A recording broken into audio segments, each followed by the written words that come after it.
Baik, saya akan lanjutkan part kedua dari video ini.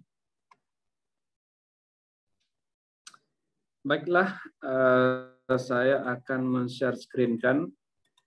Setelah tadi kita bicara melalui tentang penggunaan optical sensor atau penggunaan sensor optik pada berbagai aplikasi, di mana tadi kita sudah melihat aplikasi dari sensor optik itu cukup luas dan hampir sama dengan sensor elektronik ya.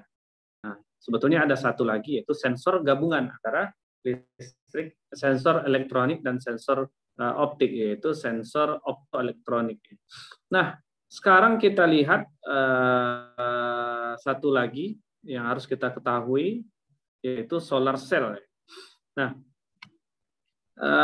yang pertama apa itu solar cell? Nah, solar cell itu adalah sebuah alat yang dapat mengkonvert atau menukar radiasi solar atau radiasi optik menjadi electricity atau menjadi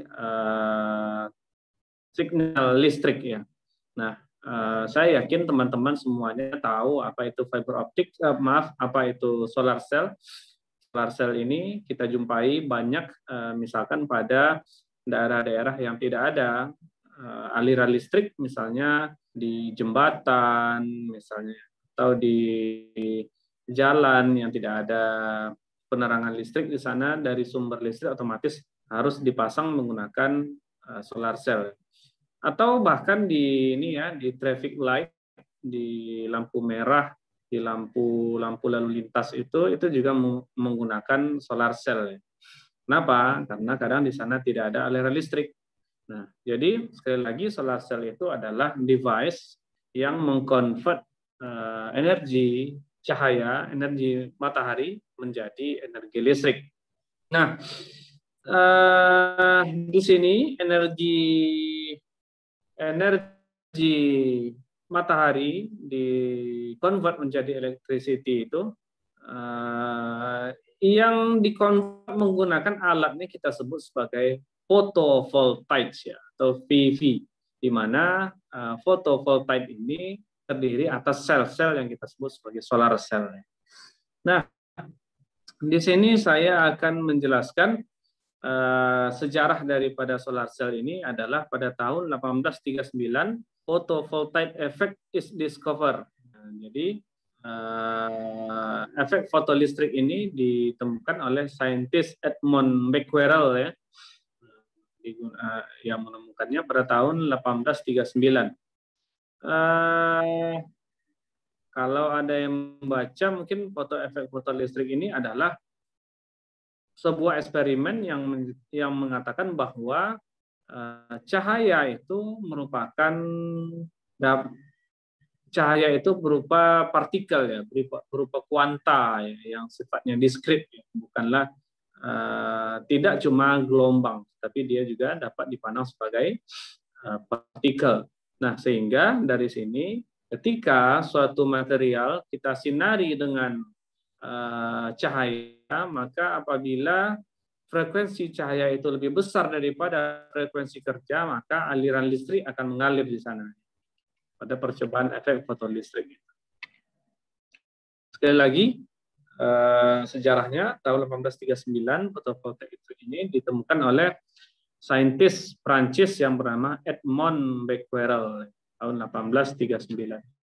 Nah, tipe solar cell, jadi ada banyak ya tipe solar cell itu. Sebetulnya lebih tepatnya lagi jenis gridnya, nah, jenis bentuknya. Ada amorphous silicon solar cell, atau ASI.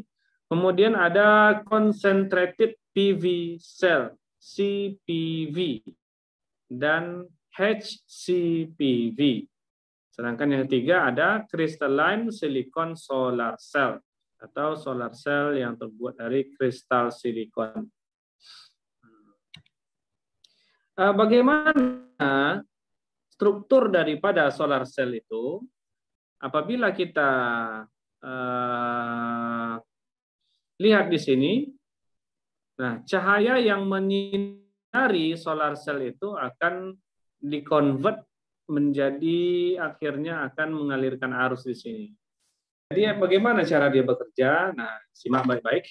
Ketika sinar matahari mengenai permukaan daripada solar cell tersebut atau panel surya tersebut, maka akan terjadi generasi elektron dan hole atau pembentukan elektron dan hole. Sekali lagi, ketika cahaya mengenai permukaan solar cell, maka akan terjadi generasi pasangan elektron dan hole. Nah, apabila terjadi pasangan elektron dan hole, maka elektron akan naik ke level konduksi, sehingga dia akan mengalirkan muatan-muatan listrik. Muatan listrik inilah yang nantinya akan disimpan ke dalam baterai yang kita sebut sebagai external load. Jadi di sini permukaan solar cell itu terdiri, lapisan yang paling atas biasanya adalah anti-reflection coating. Nah, maksudnya apa? Anti-reflection itu bahan yang tidak memantulkan, melainkan dia diserapnya. Nah, bagaimana jika kita bikin ini bahan yang memantulkan, Pak? Otomatis ya nanti tidak ada energi yang diserap ya kalau dipantulkan. Sini kan harapannya kan diserap lalu digunakan untuk pembuatan atau generation of electron hole pair ya, atau pembentukan pasangan elektron dan hole yang nantinya akan disimpan ke dalam baterai muatan-muatannya. Setelah ada lapisan anti-reflection coating, ada emitter, ada base, dan ada near contact. Ini near contact. Jadi itu komponen penting dari sebuah solar cell. Mohon dicatat. Nah, bagaimana dia bekerja? Sekali lagi, ketika ada cahaya matahari, maka terjadi tadi apa? Generation of elektron dan hole. Nah, jadi ini terbentuk pada lapisan silikon. Kenapa bisa terbentuk? Karena solar cell itu juga terbuat dari PN junction, P dan N. Nah, di sini physical barrier is created between them along PN junction. Sehingga apabila frekuensi cahaya yang datang ini lebih tinggi daripada frekuensi kerja solar cell, maka elektron akan mengalir dan dialirkan ke bebannya, misalkan sebuah lampu. Nah, bicara masalah riset tentang solar cell ini sangat banyak saat ini ya. Bisa nanocrystalline solar cell, ada thin film processing solar cell, ada multi junction solar cell, dan ada polymer processing serta nanoparticle processing. Nah, di sini saya jelaskan nanocrystalline solar cell ini adalah solar cell yang sel-selnya itu berukuran nano ya, sehingga efisiensinya sangat tinggi. Sama, multi junction solar cell tidak hanya PN junction tetapi PN, PN, PN. Jadi terdapat sangat banyak kombinasi gabungan antara tipe P dan tipe N dari semiconductor. Kemudian ada thin film processing, ada juga polymer processing, dan ada nanoparticle processing. Nah, ada transparan konduktor, silicon wafer based solar cell, ada UV solar cell, ada IR atau infrared solar cell, dan ada 3D solar cell. Ini adalah scope area daripada riset di bidang solar cell. Nah, kalau kita lihat satu-satu, apa itu nanocrystalline solar cell? Nah, nanocrystalline solar cell itu strukturnya membuat kita menggunakan beberapa dari thin film ya, dari thin film yang menyerap cahaya ya.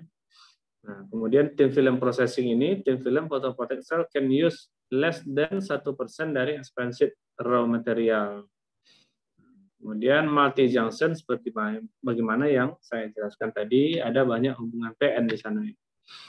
Nah, ada polimer, ada nano processing, particle processing, dan ada transparan conductor. Nah, jadi ini bisa dibaca ya. Ini silicon wafer based solar cell, infrared solar cell, dan ada UV solar cell. Nah, itu risetnya. Sedangkan apa saja kelebihan dan kekurangan dari solar cell. Nah, kelebihannya atau manfaatnya adalah dia konsepnya adalah konsep renewable energy atau sumber energi terbarukan. Kenapa? Karena cahaya matahari akan ada sepanjang masa. Nah, kemudian it produce electricity which does not cause pollution. Otomatis teknologi solar cell adalah bebas dari polusi karena dia langsung mengkonvert energi solar ke energi listrik. Bisa digunakan pada area secara remote, kemudian reduce consumption of fossil fuel atau mengurangi konsumsi minyak bumi yang semakin hari semakin menipis, reduce production of greenhouse atau mengurangi efek rumah kaca CO2. Sedangkan disadvantages-nya atau kekurangannya, otomatis ini dia menggunakan special grade of silicon which is expensive. Nah, artinya dia menggunakan special grade dari silikon yang harganya cukup mahal. Semakin bagus kualitas dari sebuah solar cell, ya pasti semakin bagus grade-nya dan harganya juga semakin mahal. Current product in the form on DC.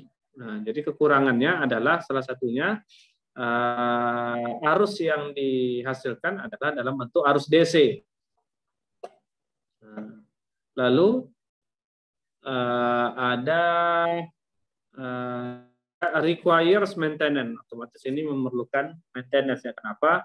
Karena solar cell ini bekerja di bawah matahari, otomatis kita harus memperhatikan baik itu arahnya, baik itu kondisinya harus betul-betul dijaga supaya alat ini dapat efisiensinya bekerja dengan efisiensi yang tinggi. Sebetulnya bicara masalah keuntungan dan kekurangan ini sebetulnya sangat menarik, apalagi kita yang berada di daerah Khatulistiwa ini, di mana periode siang dan malam itu hampir sama, sehingga sebetulnya sangat potensial apabila daerah kita ini memanfaatkan energi matahari sebagai sumber listrik. Nah, tetapi sebagaimana yang kita ketahui, saat ini sebetulnya sudah sangat banyak dikembangkan di Indonesia, misalkan di daerah-daerah yang terpencil, misalkan di Papua itu sangat banyak terdapat solar cell di dalam ukuran megawatt. Bahkan ada yang sampai 150 megawatt untuk satu stasiun. Nah, jadi seperti itu solar cell, manfaatkanlah solar cell. Dan sebagai informasi, apabila teman-teman ada yang ingin mengganti solar cell, mengganti listrik di rumahnya dari listrik konvensional kita ke listrik solar cell, itu saat ini sudah ada vendor atau provider atau perusahaan yang mau memasangkan, menginstalasi kita tanpa kita membeli alatnya, melainkan kita membayarnya dengan sistem listrik seperti biasa. Bahkan dia lebih murah per kWh-nya. Contoh, kita menggunakan listrik PLN, harga per kWh 1.500, dan kita menghabiskan, misalkan, anggaplah 1 bulan itu kita menghabiskan uang untuk sekitar 400.000 untuk membayar listrik, atau 450.000, artinya jika kita rata-ratakan harga per kWh-nya 1.500, maka kita